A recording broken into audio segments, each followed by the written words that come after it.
লন্ডনে ৪ মাসের চিকিৎসা ও বিশ্রাম শেষে অবশেষে আগামী সোমবার দেশে ফিরছেন বিএনপি চেয়ারপারসন ও সাবেক প্রধানমন্ত্রী বেগম খালেদা জিয়া। তার সঙ্গে দেশে আসছেন তার দুই পুত্রবধূ ডক্টর জোবাইদা রহমান ও সৈয়দা শামিলা রহমান সিথি। শুক্রবার এসব তথ্য জানিয়েছেন বিএনপির স্থায়ী কমিটির সদস্য ও খালেদা জিয়ার ব্যক্তিগত চিকিৎসক ডক্টর AZM জাহিদ হোসেন। তিনি বলেছেন, ম্যাডামের শারীরিক অবস্থা আগের চেয়ে ভালো। সবকিছু ঠিক থাকলে আগামী সোমবার ঢাকায় ফিরবেন তিনি।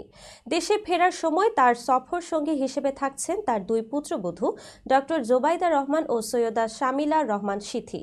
এদিকে বিএনপির একটি সূত্র জানিয়েছে, বিমান বাংলাদেশ এয়ারলাইন্সের একটি ফ্লাইটে বিশেষ ব্যবস্থায় বেগম খালেদা জিয়াকে দেশে আনা হচ্ছে। যদিও পূর্ণাঙ্গ এয়ার অ্যাম্বুলেন্স সুবিধা মিলছে না, তবে লন্ডনে খালেদা জিয়ার চিকিৎসক দল ও পরিবারের সদস্যরা সর্বোচ্চ চিকিৎসা নিরাপত্তা নিশ্চিত করতে কাজ করছেন।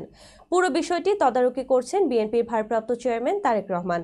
দেশে ফেরার পথে বেগম খালেদা জিয়ার সঙ্গে আরও থাকছেন তার চিকিৎসক ডক্টর AZM জাহিদ হোসেন, উপদেষ্টা ডক্টর আমিনুল হক চৌধুরী, APS মাসুদুর রহমান এবং দুই গৃহ পরিচারিকা ফাতেমা বেগম ও রূপা হক।